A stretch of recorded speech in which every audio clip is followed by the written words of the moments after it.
Hi hello and नमस्कार दोस्तों, कैसे हैं आप सब।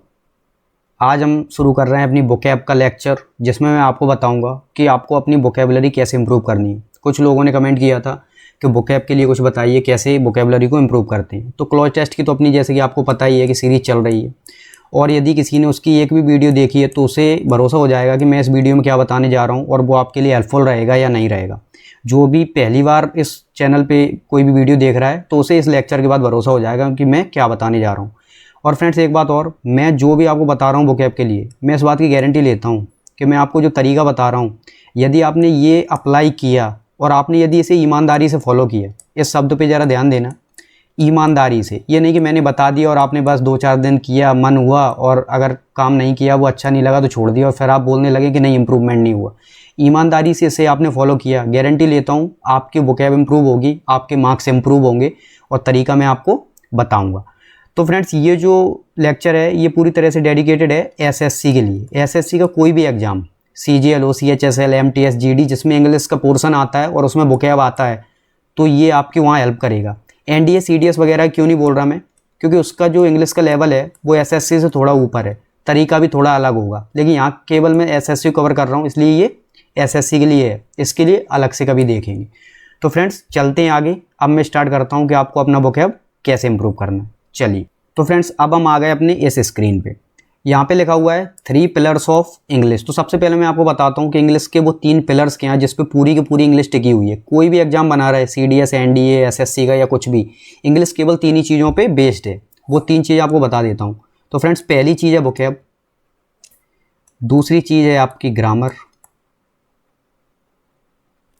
और तीसरी चीज़ है आपका ये कॉम्प्रिहेंशन। अब ये फ्रेंड्स, ये तीनों चीज़ें जब मिल जाती है ना, तो आपकी पूरी की पूरी इंग्लिश बन जाती है। कैसे? ये वोकैब है, यदि वोकैब और प्लस ग्रामर कर देना तो कॉम्प्रिहेंशन बन जाता है। लेकिन होता क्या है, वैसे तो मेन तो पोर्शन ये 2 हो गए, वोकैब और ग्रामर, क्योंकि आपने कोई शब्द सीखे और उसमें एज, आर, एम, आईएनजी वगैरह ये सब सीखा, ग्रामर को ऐड किया, आपके सेंटेंसेस बनने लगे, आप उसे समझने लगे, आपको पढ़ के समझ में आने लगा कि इसका हिंदी सेंस क्या और ये सब, तो आपको कॉम्प्रिहेंशन तैयार हो गया। लेकिन कॉम्प्रिहेंशन में एक अलग से चीज़ क्या होती है कि ग्रामर और वोकैब के अलावा भी एक सेंस लगाना पड़ता है कि अच्छा ये चीज़ लिखी तो ऐसी है लेकिन इसका सेंस ऐसा निकल रहा है, ये चीज़ भी काम करती है, तो वहाँ पे कॉम्प्रिहेंशन भी हो जाता है। इसलिए एक तीसरा पोर्शन ये हो गया। जब ये तीनों चीज़ें मिल जाती हैं, आपकी पूरी इंग्लिश बन जाती है। कॉम्प्रिहेंशन के लिए ऑलरेडी मैं क्लोज टेस्ट की सीरीज चला रहा हूँ, जिसमें आपको इंप्रूवमेंट दिख रहा होगा, जो रेगुलर कवर कर रहा है। वोकैब के लिए मैं आज आपको बताता हूँ, बाकी आगे मैं वोकैब की सीरीज लाऊंगा। आज मैं आपको बता रहा हूँ बेसिक आपको अपनी तरफ से क्या करना है, जिससे आपको किसी टीचर की भी ज़रूरत नहीं पड़ेगी। मैं ये भी बोल रहा हूँ, मेरी भी ज़रूरत नहीं पड़ेगी, किसी और की भी ज़रूरत नहीं पड़ेगी। यदि आप इतना कर ले जाते हैं, आपका वोकैब हो जाएगा। ग्रामर के लिए आगे लेके आऊँगा वीडियोस। तो फ्रेंड्स, अब बात आती है इन 3 पिलर्स की कि वोकैब हो गया, ग्रामर और कॉम्प्रिहेंशन। तो आपको पता है कि एसएससी के एग्जाम्स में अगर मैं बात करूँ कॉम्प्रिहेंशन की, सबसे पहले तो कॉम्प्रिहेंशन में क्या क्या आता है। तो कॉम्प्रिहेंशन फ्रेंड्स, आपको पता है, एक तो क्लोज टेस्ट आता है, ये कॉम्प्रिहेंशन का पार्ट हो गया। दूसरा आपको पता है पैसेज आता है, ये पैसेज पार्ट हो गया कॉम्प्रिहेंशन का। और तीसरा आपको आता है PQRS, जो जंबल ऑर्डर वगैरह है ना, वो भी इसी का पार्ट है, क्योंकि आप उसे पढ़ते हो, आपको सेंस समझ में आता है कि इसके बाद ये आएगा, इससे पहले ये आ जाएगा, तो इस तरह से आप उन्हें सेंटेंसेस को रीअरेंज कर लेते हो। तो ये 3 हो गए एसएससी के, जो मेनली यही आते हैं। बात आती है ग्रामर की, तो ग्रामर में मेनली आता है एरर। एक तो स्पॉटिंग एरर आता है कि गलती आपको ढूंढनी होती है, और एक आता है सब्सटीट्यूट करने के लिए, गलती पहले ही बता दी अंडरलाइन करके, उसकी जगह क्या आएगा वो फिल करना होता है। तो ये एरर्स हो गए, यहाँ पे आपको ग्रामर देखनी होती है। बाकी एक्टिव पैसिव वॉइस आते हैं, ठीक है फ्रेंड्स, ये एक्टिव पैसिव वॉइस और नरेशन के बारे में आ जाता है, डायरेक्ट इनडायरेक्ट। तो ये 2-3 चीज़ें मेनली ग्रामर में ही आती हैं। ये बड़ा पोर्शन आता है वोकैब का।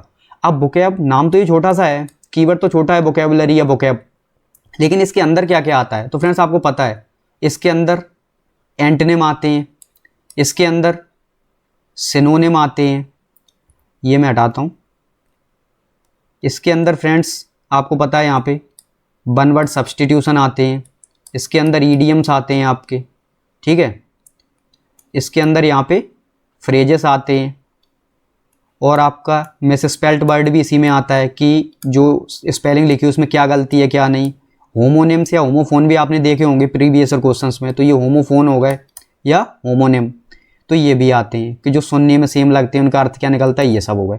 तो ये मेनली ये चीज़ें हैं, one word substitution, idioms, phrases, ये सब, कि ये सब कुछ आता है किसमें, आपके वोकैब में। अब हम देखेंगे कि इस वोकैब को इम्प्रूव कैसे करें। इसका मतलब हम ये सारी चीज़ें कैसे इम्प्रूव करें, क्योंकि ये सारी चीज़ें आ रही हैं वोकैब में, तो ये सब इम्प्रूव हो गया, मतलब वोकैब इम्प्रूव हो गया। तो यही मैं आपको बताऊंगा कि ये कैसे होता है। आपको ये पिलर्स पता चल गए, पूरी इंग्लिश इस पर टिकी हुई है 3 चीज़ों पे, और उसके लिए आज बात करेंगे वोकैब की। तो चलते हैं फ्रेंड्स, अब मैं बता दूं आपको कि इन चीज़ों के लिए आपको करना क्या है। अब फ्रेंड्स सबसे पहली बात आती है हमारी सिंपल वोकैब, डिफिकल्ट वोकैब। आपको वोकैब का मतलब तो पता है कि जो हमारा ये शब्द भंडार है, ठीक है, जो शब्द भंडार है या जो शब्दकोश है हमारा, यही पूरा वोकैब है। अब आपको ये भी पता है कि वोकैब की कोई लिमिट नहीं है। जिस किसी शब्द का, जिस भी चीज़ का नाम रख दें वो वोकैब है अपने आप में। कुछ भी नाम रख दें हम, मार्कर रख दिया, लैपटॉप रख दिया, या कुछ भी स्क्रीन वगैरह, सब अपने आप में एक वोकैब है। लेकिन आप ये समझिए, अगर चीज़ें अनलिमिटेड हैं, चीज़ें जब अनलिमिटेड हैं तो उसे हम कैसे कंट्रोल करें, उन चीज़ों को हम कैसे कवर करें। वोकैब तो इतनी सारी हम कहाँ से कवर करें। जब चीज़ें अनलिमिटेड होती हैं ना, तो हमें उस पर एक लिमिट लगानी पड़ती है कि हम अपना एक दायरा सीमित कर लें, एक दायरा हम बना लें अपना कि हम इससे बाहर नहीं जाएंगे, हम इतना कवर करेंगे। वही लिमिट आपको पहुंचाती है सही डायरेक्शन में, क्योंकि हर एक एग्जाम की एक अलग डिमांड होती है। यदि आप सीडीएस वगैरह की करोगे ना, तो उसकी वोकैब एसएससी से काफ़ी अलग होगी। वो एसएससी वाले कीवर्ड्स पूछेंगे ही नहीं, पूछेंगे तो 1-2 मिल जाएँ आपको तो मिल जाएँ। जब बात आती है एसएससी की, तो एसएससी थोड़ा कम पूछेगा, जो सीडीएस वाले हैं उसके मुकाबले वो थोड़ा कम पूछेंगे वोकैब, उसका लेवल थोड़ा हाई रहेगा सीडीएस एनडीए का, इधर थोड़ा कम रहेगा। तो ये बात हो गई। तो वोकैब भी अपने एग्जाम की अलग अलग होती है, लेकिन एसएससी का मतलब एक ही बॉडी है जो एग्जाम बना रही है ना, टीसीएस बनाती है।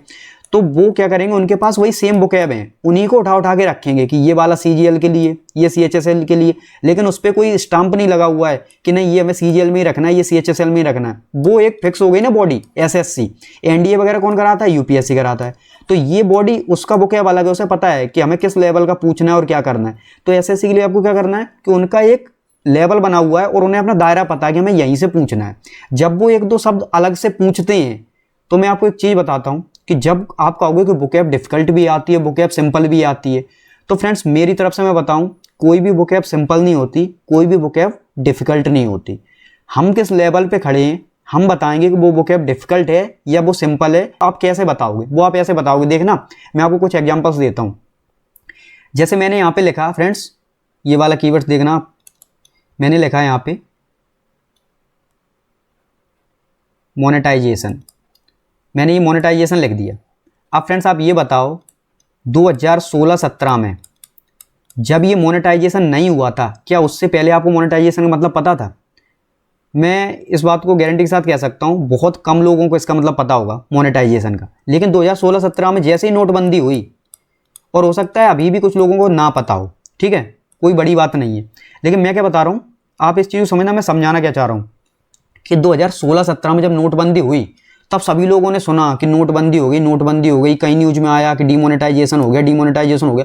आपने इतनी बार इस शब्द को देखा न्यूज़ चैनल में, हर जगह बार बार इसी की बात हो रही है, नोटबंदी और इस सब की। तो आपको ये शब्द समझ में आ गया कि अच्छा, मोनेटाइजेशन और यहाँ पे ये डीमोनेटाइजेशन, ये पूरा शब्द है डीमोनेटाइजेशन।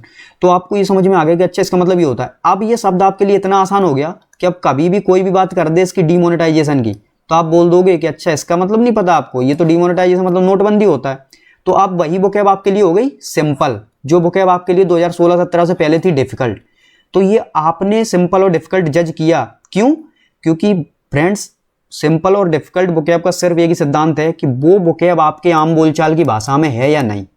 यदि वो वोकैब आपके आम बोलचाल की भाषा में है, तो वो वोकैब आपके लिए आसान ही रहने वाली, बेशक दूसरों के लिए डिफिकल्ट हो। जैसे मैं आपको एक एग्जाम्पल दूँ, फिर से एक सिंपल सा एग्जाम्पल। ये मैं एक कीवर्ड लिख रहा हूँ, पढ़ना आप इसे, क्या लिखा हुआ है आपने पढ़ लिया होगा। इसका मतलब है इंपॉर्टेंट। इंपॉर्टेंट का मतलब महत्वपूर्ण। ये कीवर्ड आप किसी से भी पूछोगे, थोड़ा बहुत पढ़ा लिखा भी होगा ना, वो ही बता देगा इंपॉर्टेंट। नहीं भी पढ़ा होगा उसे भी पता होगा इंपॉर्टेंट का मतलब क्या होता है, और यूज वो कई बार करता है। हर रोज ऐसे ऐसे सब सुनने को मिलते हैं, इंपॉर्टेंट, ये चीज़ इंपॉर्टेंट है, वो चीज़ इंपॉर्टेंट नहीं है, ये चीज़ इंपॉर्टेंट है तो कर लेनी चाहिए, ये सब। अब आपको पता है इंपॉर्टेंट का मतलब हो गया महत्वपूर्ण। अब आप कहोगे ये तो सिंपल है कीवर्ड। हाँ फ्रेंड्स, ये सिंपल है कीवर्ड, क्योंकि ये आपके आम बोलचाल की भाषा में है, हमेशा आप सुनते रहते हो उसे, तो आपने कभी जज किया ही नहीं कि ये सिंपल है कि डिफिकल्ट है। लेकिन यदि मैं यहीं पे एक कीवर्ड लिख दूं, ये वाला पढ़ना आप, ये कीवर्ड सिग्निफिकेंट, इसका मतलब भी महत्वपूर्ण होता है। ये आपको पता होगा, मैं मानता हूं कुछ लोग, बहुत सारे लोगों को ये पता होगा। क्यों पता है? क्योंकि आप अब एग्जाम की तैयारी कर रहे हो एसएससी की, और आप जब इस एग्जाम में आ गए तो आपने इस तरह कीवर्ड्स पढ़े, आप स्कूल लाइफ में भी पढ़ के आए हो तब आपने कीवर्ड्स पढ़े, लेकिन आम बोलचाल की भाषा में यदि महत्वपूर्ण के लिए हमारे पास कोई शब्द है तो वो है इंपॉर्टेंट। हम सिग्निफिकेंट का यूज उतना नहीं करते। इसी वजह से यदि मैं 100 लोगों से पूछूं जाके तो 100 के 100 लोग या 99 लोगों को पता होगा इंपॉर्टेंट का मतलब क्या है, लेकिन 100 के 100 उन्हीं 100 लोगों से पूछो सिग्निफिकेंट का मतलब, तो कितने लोगों को पता होगा? 30 लोगों को, 40 लोगों को। ये 30-40 लोग कौन होंगे? जो किसी एग्जाम की तैयारी कर रहे हैं या उन्होंने कभी पढ़ाई की है, लेकिन इंपॉर्टेंट सबको पता है। क्यों? क्योंकि वो आम बोलचाल की भाषा में है। तो फ्रेंड्स, आपको किसी भी वोकैब को जज कैसे करना है? आपके पास कोई भी शब्द आया, आपने कोई टेस्ट दिया, उसमें कोई भी शब्द आया, आपका वो गलत हो गया या वो सही हो गया, तो फ्रेंड्स आपको इस बात से परेशान नहीं होना कि मैं जब भी टेस्ट देता हूं तो मेरा ये वोकैब गलत निकल जाता है। आप ये सोचो कि कोई वो शब्द लिखा हुआ है, क्या वो शब्द इतना आसान था कि वो सबको आता है, या वो शब्द इतना आसान था कि जो एसएससी की तैयारी कर रहा है उसको आता है। मैं क्या बात कर रहा हूँ? अब एसएससी की तैयारी कर रहे हैं मान लो 100 लोग, मैं 100 लोगों का एग्जाम्पल लेके आपको बता रहा हूँ। ये मैं अरेंज करता हूँ थोड़ा सा। अब फ्रेंड्स देखो, मैं 100 लोगों का एग्जाम्पल ले रहा हूँ। आपने क्या किया? टेस्ट दिया और कोई वोकैब आया, वो आपका गलत हो गया या वो आपका सही हो गया, तो आप ये देखो कि यदि वो एसएससी का कोई एग्जाम की कोई तैयारी कर रहा है तो क्या वो वोकैब उन सभी लोगों का सही निकल रहा है? यदि फ्रेंड्स वो वोकैब उन सभी लोगों का सही निकल रहा है और आपका गलत निकल रहा है, तो आपको परेशान होने की ज़रूरत है। आपको वहाँ पे टेंशन लेने की ज़रूरत है कि ये वोकैब मेरा गलत क्यों जा रहा है, जबकि वो सबका सही जा रहा है। इसका मतलब है कहीं ना कहीं पढ़ाई में कमी है। अब वो वोकैब किस तरह का होगा? या तो वो आम बोलचाल की भाषा में वो शब्द आता होगा, है ना। जैसे मैं एक शब्द लिखता हूँ यहाँ पे पीक, ये पीक का मतलब होता है चोटी। अब ये लड़कियों की चोटी है उसकी बात नहीं हो रही, आपको ही पता है। ये पीक कौन सी हो गई? जो ये माउंटेन वगैरह उसकी चोटी, है ना, पीक। यही मैं दूसरा शब्द लिखता हूँ जेनिथ, JENITH। जेनिथ का मतलब भी होता है चोटी। अब फ्रेंड्स आप देखो, ये आम बोलचाल वाला शब्द है पीक, और ये जेनिथ है, ये आम बोलचाल का शब्द नहीं है, ये शब्द है एसएससी वाला। ये है जब आप पढ़ाई करते हो, आप एग्जाम की थोड़ी तैयारी करते हो, तब आप सीखते हो। तो यदि आपको पीक का मतलब नहीं पता, बेशक आप पढ़ाई कर रहे हो या नहीं कर रहे हो, तो ये परेशानी वाली बात है, क्योंकि ये सबको पता है। अब सबको का मतलब ये नहीं कि गांव में चले गए कहीं कुछ लोग हैं उन्हें नहीं पता, जो पढ़े लिखे नहीं, तो वो आपको ही पता है कि किन लोगों से पूछना है, या आपको खुद फील हो जाएगा कि पीक का मतलब आपको आना चाहिए या नहीं। तो जिन शब्दों को देख के आपको ये लग रहा है कि ये शब्द मुझे आना चाहिए, वो नहीं आ रहा है, क्योंकि वो दूसरे लोगों को पता है, उनका सही निकल रहा है, उन्हें उसका सच में मतलब पता है। तुक्के मारने की बात नहीं कर रहा है कि किसी ने टेस्ट में तुक्का लगा दिया वो सही निकल गया, नहीं, उसे एग्जैक्टली पता है, हाँ इसका मतलब ये होता है, उस वजह से। अब लेकिन जेनिथ वर्ड है, पता ही नहीं होगा। 100 लोगों से पूछोगे, 10 लोग बता दें, बहुत समझना। कितने? 10। ये 10 भी नहीं बता पाएंगे, इस बात की गारंटी दे रहा हूं मैं। क्योंकि उन्हें क्यों नहीं बता पाएंगे? क्योंकि पीक शब्द उनके पास है। जब भी उन्हें बताना है कोई चोटी, पहाड़ी की चोटी या माउंटेन पीक वगैरह, हमेशा वो ऐसे ही पढ़ते हैं पीक। तो जब उनके पास उस शब्द के लिए, उस चोटी के लिए एक शब्द है पीक, तो क्यों वो जेनिथ यूज करें? ठीक है, हमारा काम जब पीक से अच्छे से चल रहा है और हम हर जगह इंग्लिश पढ़ते हैं तो माउंटेन पीक वगैरह होता है, माउंटेन जेनिथ हमने कभी नहीं पढ़ा, तो हम क्यों टेंशन लें? लेकिन टेंशन कब लेनी होती है? जब हम एसएससी की तैयारी करने लगे। अब हमें ये जेनिथ वर्ड का मतलब पता हो, लेकिन फ्रेंड्स आपको इतना परेशान नहीं होना होता। अब आप जैसे आ गए तैयारी के फेज में, आपको पीक का मतलब पता था। जेनिथ वर्ड में क्या होगा कि शुरुआत में आपको ये पता नहीं होगा, लेकिन ये वर्ड अगर रिपीट होने लगे, आपने पढ़ा, आपने प्रीवियस ईयर क्वेश्चन देखे, उसमें ये वर्ड रिपीट हो रहा है, ऑप्शंस में रिपीट हो रहा है, आपने पढ़ा तो मेन क्वेश्चन में आ रहा है, उसका सिनोनिम या एंटोनिम पूछा जा रहा है, या उसका मिसस्पेल्ड पूछा जा रहा है कि स्पेलिंग इसकी क्या जेड से होगी या जे से होगी, ऐसे करके पूछने लगी, तो वहां आपको थोड़ा फोकस करना कि अच्छा अब ये शब्द पूछा जाने लगा, इसका मतलब क्या, हमें पता होना चाहिए। ये चीज है पिक करने की कि वोकैब डिफिकल्ट है कि वोकैब सिंपल है, हमें आना चाहिए या नहीं।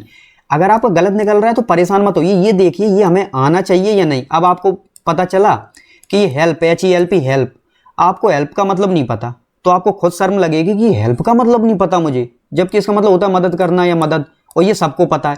अब मैं बोलूं AID, एड, अब एड बोलते हैं, इसका मतलब होता है हेल्प, लोगों को पता ही नहीं होगा AID कि इसका मतलब भी हेल्प होता है, क्योंकि हमारे पास मदद करने के लिए शब्द है हेल्प, और जनरली हम आम बोलचाल में यही भाषा यूज करते हैं हेल्प।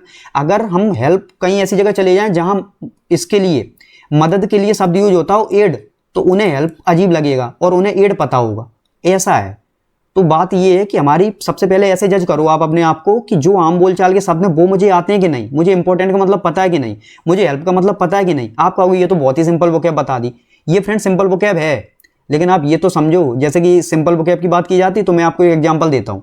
आपने ये आशीर्वाद शब्द कई बार सुना होगा, ठीक है, आशीर्वाद। अब मैं लिख रहा हूँ आशीर्वाद, ये इसका सही तरीका लिखने का, लेकिन आपने ट्रक और ट्रैक्टर्स के पीछे क्या देखा होगा? मोस्टली आपने देखा होगा ऐसे लिखते हैं आशीर्वाद, इसे आशीर्वाद पढ़ते हैं और लिखा ऐसे ही रहता है। अब आप बोलोगे, अब देखो आशीर्वाद आशीर्वाद कितनी बार सुना होगा, आशीर्वाद पूरी लाइफ निकल जाती है आशीर्वाद देते हुए और आशीर्वाद लेते हुए। लेकिन ये देखो आशीर्वाद आशीर्वाद देखा होगा, तो जितने भी वो सबके गाड़ियों पे लिख रहे हैं पीछे जो भी पेंटर्स वगैरह हैं वो सब पे गलत लिख रहे हैं आशीर्वाद।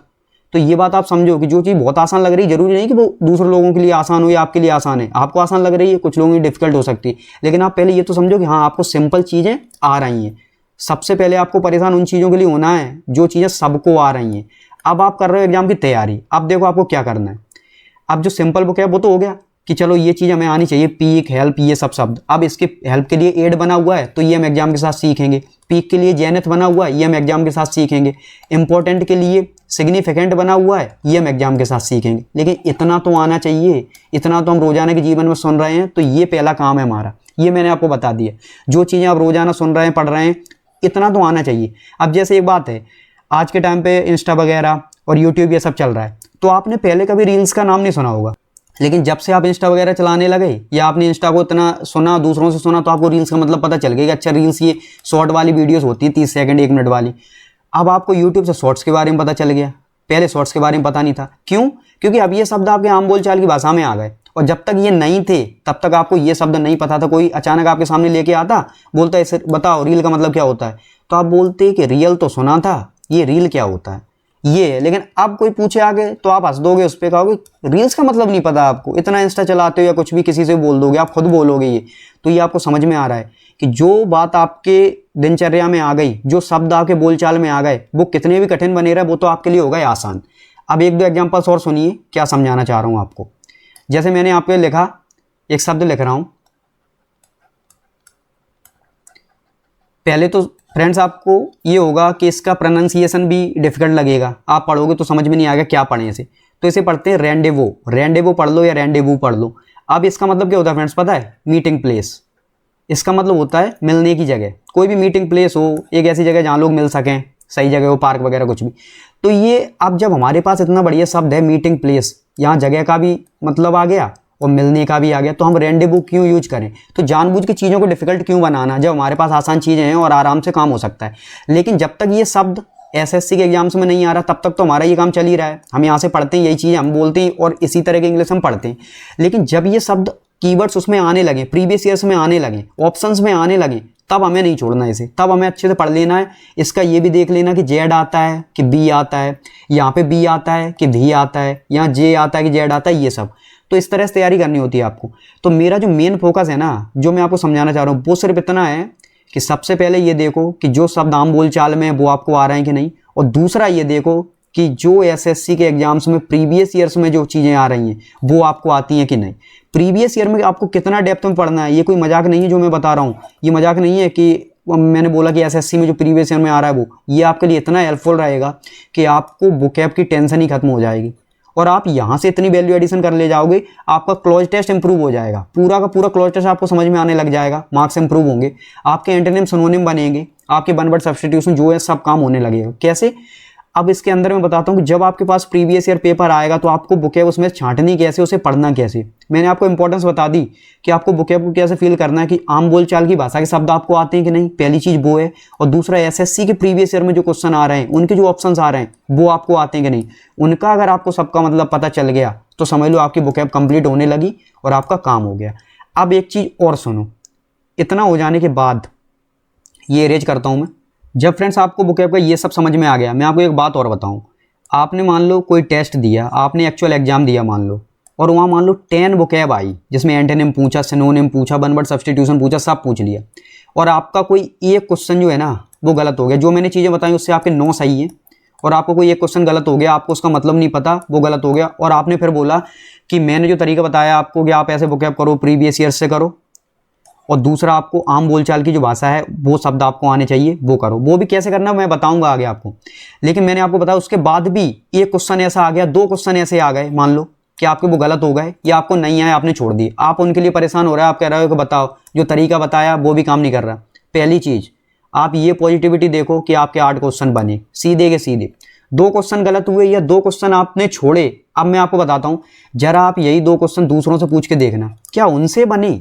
आप कॉम्पिटिटिव एग्जाम की तैयारी कर रहे हो, मैं आपको क्या बता रहा हूँ, आप कॉम्पिटिटिव एग्जाम की तैयारी कर रहे हो जहाँ आपको दूसरों से अच्छे थोड़े मार्क्स लेके आने, जो चीज़ें लोग छोड़ रहे हैं उन पे अगर आप थोड़ा ध्यान दोगे तो आप इंप्रूवमेंट कर ले जाओ। आपको उस पर फोकस करना है। जहाँ लोगों से भी वो शब्द नहीं बने, आपसे भी नहीं बने, उन्होंने भी छोड़े, आपने भी छोड़े, उनके भी गलत, आपके भी गलत, वो शब्द मैटर, वो मतलब जो वर्ड्स हैं वो मैटर करते ही नहीं है। वो जो मार्क्स हैं वो आपकी कट ऑफ नहीं बनाने वाले। कट ऑफ बनेगी इन 8 शब्दों से जो उन लोगों के आते हैं। अगर आपके इनमें से गलत होते हैं तो आप पीछे छूट जाओगे इनमें, क्योंकि वो 8 के 8 उनके सही हैं, उनके 2 के हिसाब से 16 मार्क्स यहाँ बन जाएंगे। आपके यदि इनमें से गलत होते हैं तो प्रॉब्लम होगी। अब मैं ये भी नहीं कहूँगा कि ये किसी के सही नहीं होंगे, बिल्कुल होंगे। कुछ लोग तुक्के मारेंगे, उनके सही होंगे।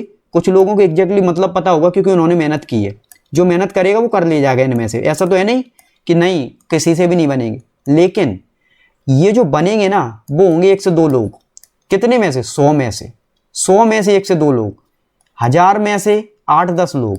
ये चीज़ें हैं कि आपको ऐसे लोग मिलेंगे कि 1000 लोगों में से 8-10 लोगों से ये बना, 100 लोगों में से 1-2 लोग ये बना पा रहे हैं। वो भी कहो एक इसमें तुक्के मारने वाला हो और एक को एग्जैक्टली पता हो।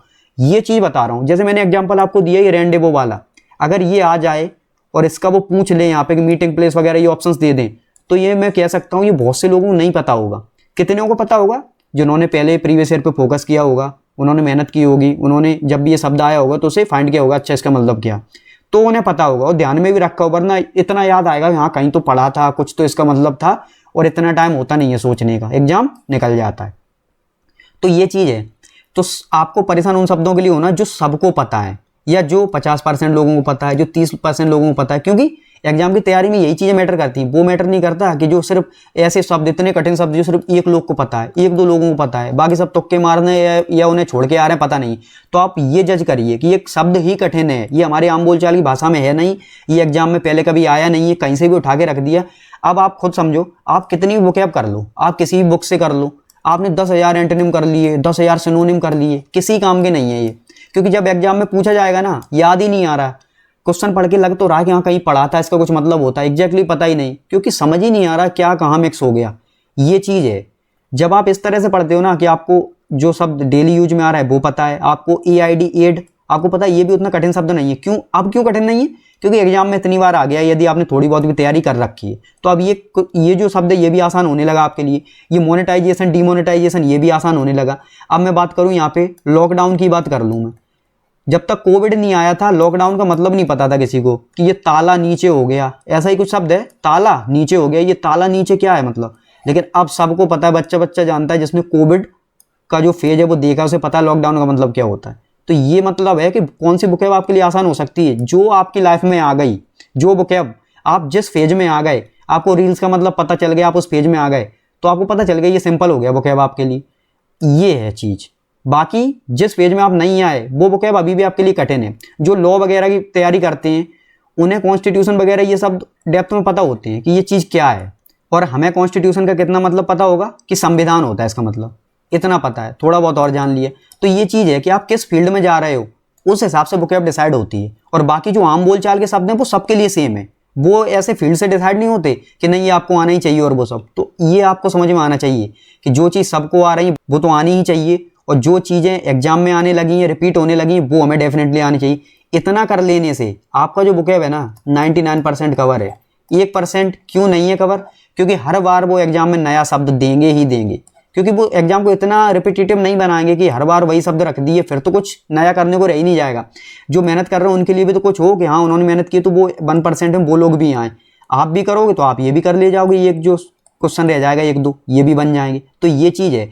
अब ये क्वेश्चन कैसे निकल के आते हैं? जब आपने प्रीवियस ईयर कर लिए, आपने आम बोलचाल वाले शब्द कर लिए, आपका काम हो गया। इसके अलावा आपको परेशान नहीं होना। अब आप क्या करोगे? जैसे वही 10 क्वेश्चन की बात करूं, आपसे 8-9 क्वेश्चन बन रहे हैं ना, अगर वो एक क्वेश्चन नहीं भी बन रहा उसके लिए परेशान नहीं होना। वो शब्द सीख लो वहीं से, बेशक गलत हो गया था अगली बार तो सही होगा। और बाकी आपको ये पता होना चाहिए कि हाँ ये दूसरे लोगों से भी ये शब्द नहीं बन रहा है, ये डिफिकल्ट है, आप आराम से आगे बढ़ जाएगी। ये है तरीका बुकैब करने का। हम परेशान किस लिए होते हैं? हम वो नहीं देखते हमारे 8-9 सही होने लगे, हम ये देखते हैं हमारा ये गलत हो रहा है, ये 2 गलत हो रहे हैं। ये बात है, आपको ये टेंशन छोड़नी होगी और बस 2 ही चीज़ें देखनी है कि जो नॉर्मल शब्द हैं, आम बोलचाल के शब्द हैं, वो आपको आ रहे हैं कि नहीं, और दूसरा जो एग्जाम में रिपीट हो रहे हैं वो आपको आ रहे हैं कि नहीं। इससे आपका काम हो जाएगा बुकैब का। अब मैं आपको बताता हूँ कि अब आपको बुकैब करनी कैसे है, कि एग्जाम में जब आती है तो एग्जाम का जो प्रीवियस ईयर पेपर आप देखते हो उसमें कैसे निकालना वो आपको तरीका सिखाता हूँ। चलते हैं आगे। तो देखो फ्रेंड्स, ये मैंने अभी CGL का जो एग्जाम हुआ है ना, ये 2024 में 26 सितंबर को, उसकी शिफ्ट 3 जो लास्ट शिफ्ट थी, लास्ट दिन वही उठाई है एज एन एग्जाम्पल, ताकि आपको मैं समझा सकूं कि हमें कैसे कीवर्ड्स उठाने हैं और कैसे पिक करना है। जैसे आप मान लो 36 शिफ्ट्स में ये एग्जाम हुआ है, 36 की 36 शिफ्ट हुए, आप क्या करो प्रीवियस ईयर क्वेश्चन उठाओ। अब मैं एग्जांपल लेके समझा रहा हूँ आपको। जैसे मैं एग्जांपल ले रहा हूँ CGL का, कि मान लो आप CGL की तैयारी कर रहे हो और आप 2025 के लिए तैयारी कर रहे हो, ठीक है, आपको 2025 में एग्जाम देना है। अगर आप CHSL कर रहे हो, GD MTS जो भी कर रहे हो, आपको उस हिसाब से सोच लेना, और मैं आपको एग्जाम्पल बता रहा हूँ। तो आपने क्या किया, 36 शिफ्ट्स में हुआ CGL, आप CHSL कर रहे हो तो आप CHSL पे फोकस करना, आप इनके पूरे के पूरे पेपर उठाओ। अब मैं जो चीज़ें बता रहा हूँ, मुझे पता है ये चीज़ें आसान नहीं है जो मैं बता रहा हूँ, लेकिन ये तरीका बहुत आसान है। अगर आप ये चीज़ कर ले जाओगे, आपको भटकना नहीं पड़ेगा कि आप बुक्स पढ़ रहे हो बहुत सारी पता नहीं कहाँ से, और आप 10-10 हज़ार, मैंने सुना है कि 10-10 हज़ार एंटोनिम सुनोनिम रटते हैं लोग और ये सब, और फिर उन्हें खुद पता है कि एग्जाम में उतने हेल्पफुल नहीं रहते, याद ही नहीं आता, ये सब हो गया, और कितना टाइम वेस्ट होता वो भी पता है, बस बुकेब ही बुकेब कर रहे हैं, बाकी कुछ याद नहीं आ रहा। तो ये चीज़ हो गई। अब आपको करना क्या है, आपने जो 9 सितंबर को पहला एग्जाम हुआ फर्स्ट शिफ्ट, आपने वो पेपर उठाया पूरा, उसमें 25 क्वेश्चन आए, पूरे 25 क्वेश्चन आप देखिए और आप उसमें से कीवर्ड्स हाईलाइट करिए ऐसे करके कि ये वो शब्द हैं जो मुझे नहीं आ रहा है, ये वो शब्द हैं जो मुझे आते हैं, जो आते हैं उन्हें छोड़ते जाओ, उनका मतलब पता है आपको, जो नहीं आते उनका मतलब पता करो और उन्हें लिख लो। ये चीज़ आपने कर ली। फिर आप दूसरी शिफ्ट पे गए, जो शब्द आए आपको नहीं आते उन्हें लिख लो। आप इस तरह से 5-6 शिफ्ट तक जाओगे, आपको देखिएगा चीज़ें रिपीट होने लगी। मैं 5-6 तो बहुत बोल दिया, एक ही शिफ्ट के अंदर मैं आपको शब्द रिपीट होता हुआ दिखा दूंगा, इसी शिफ्ट में दिखा दूंगा कि शब्द कैसे रिपीट होते हैं। लेकिन 5-6 इसलिए कि आप बोलोगे नहीं अभी फील नहीं हुआ, तो फील आपको 5-6 तक जरूर हो जाएगा। और जब 36 शिफ्ट कंप्लीट कर लोगे ना, तो आपको इतना बेहतरीन फील आ जाएगा कि हाँ ये तरीका है वोकैब करने का। अब इसके बाद यहीं नहीं रुक जाना, आपको पता चल गया कि आपने ये सब कर लिया, अब आपके लिए चीज़ें हो गई बहुत आसान।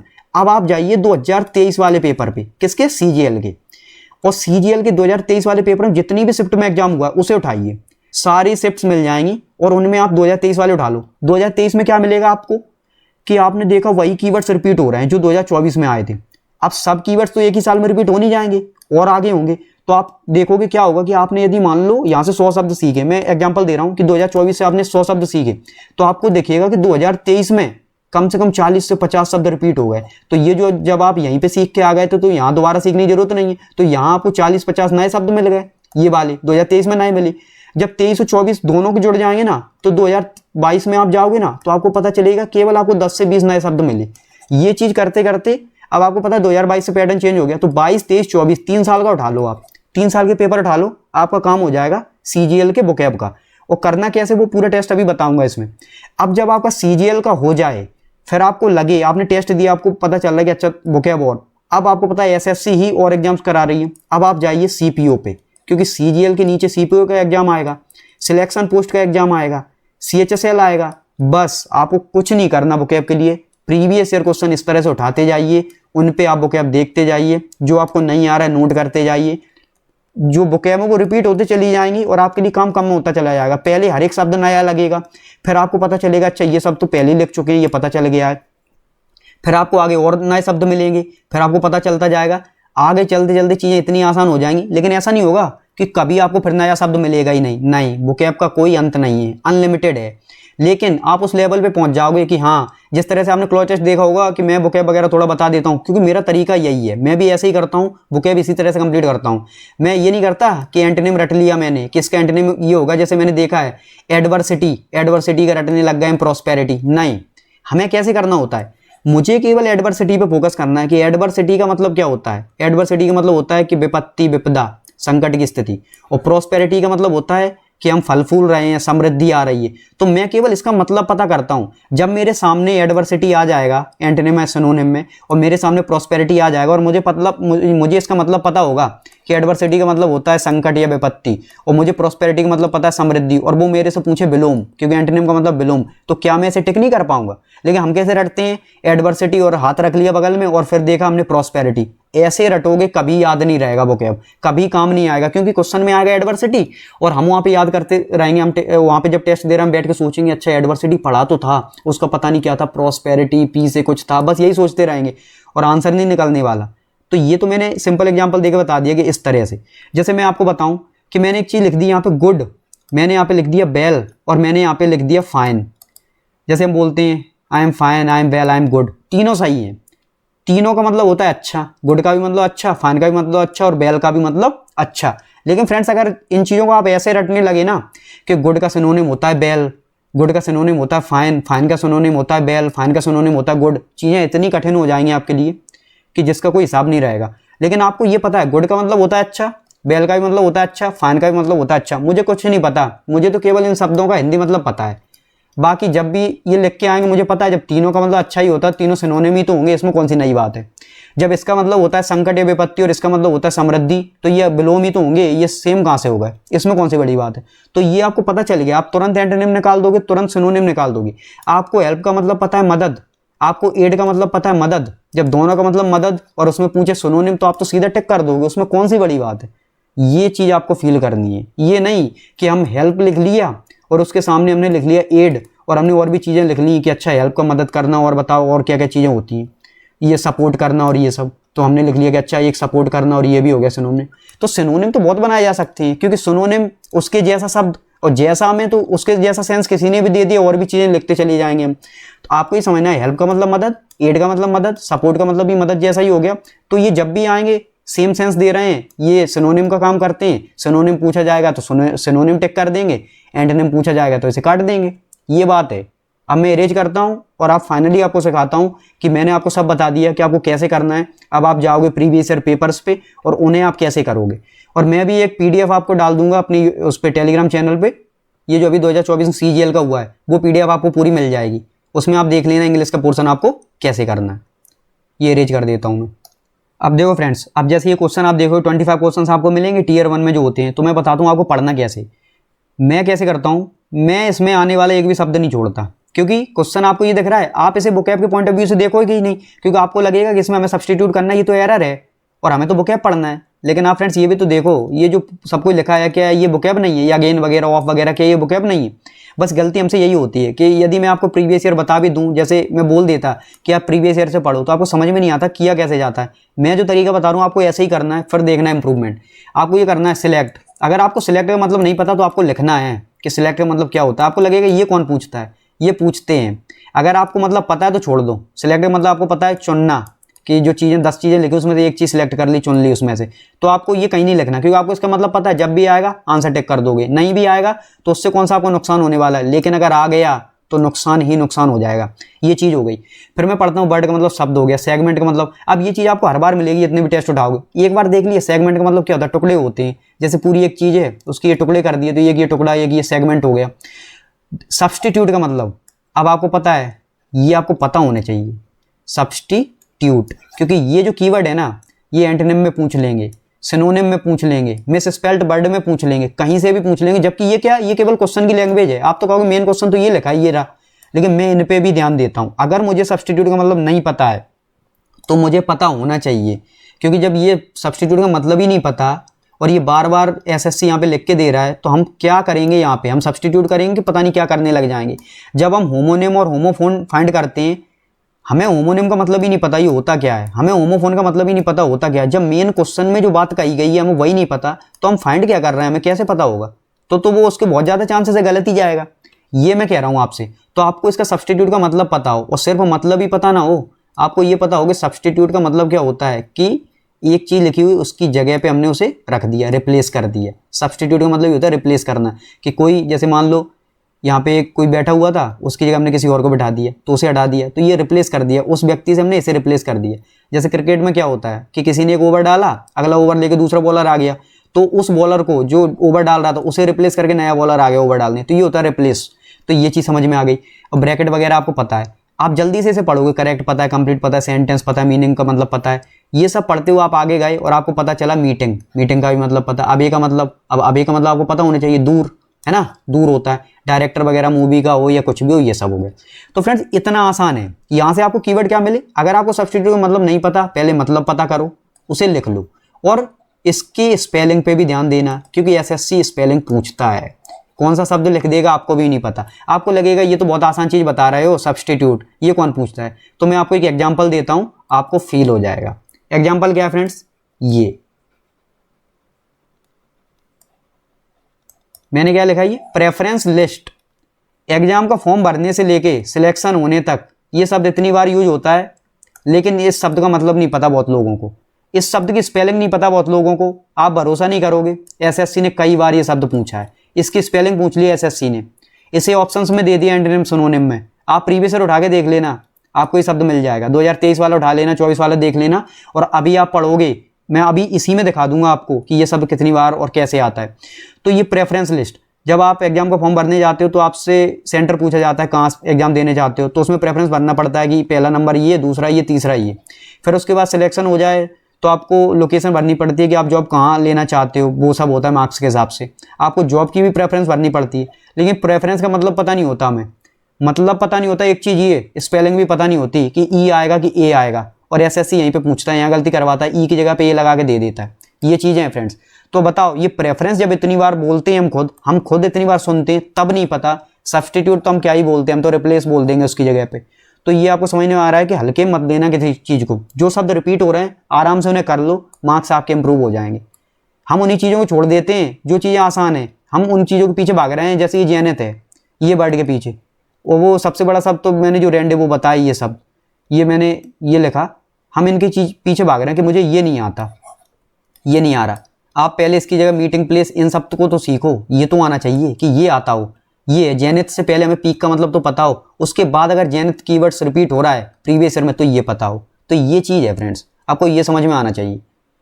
अब मुझे लगता है कि फ्रेंड्स ये वीडियो बहुत लेंदी हो सकती है, तो मैं इसी में डिस्कस करूँ ये कि अगली वीडियो में करूँ, ये 1 आवर के ऊपर भी निकल सकती जब मैं ये चीज़ें डिस्कस करूँगा। तो फ्रेंड्स इसका सेकंड पार्ट लेके आऊँगा मैं, आपको जल्दी सेकंड पार्ट मिलेगा, उसमें मैं डिस्कस करूँगा कि ये जो प्रीवियस ईयर है इसे कैसे देखना है। बाकी आपको ये सब समझ में आ गया कि मैं क्यों प्रीवियस ईयर पे और मैं जो आम बोलचाल के शब्द हैं उन पर फोकस कर रहा हूँ। इससे आपकी वोकैब हो जाएगी, आप इस चीज़ को फील कर लेंगे जब आप ये टेस्ट वगैरह करेंगे प्रीवियस ईयर के।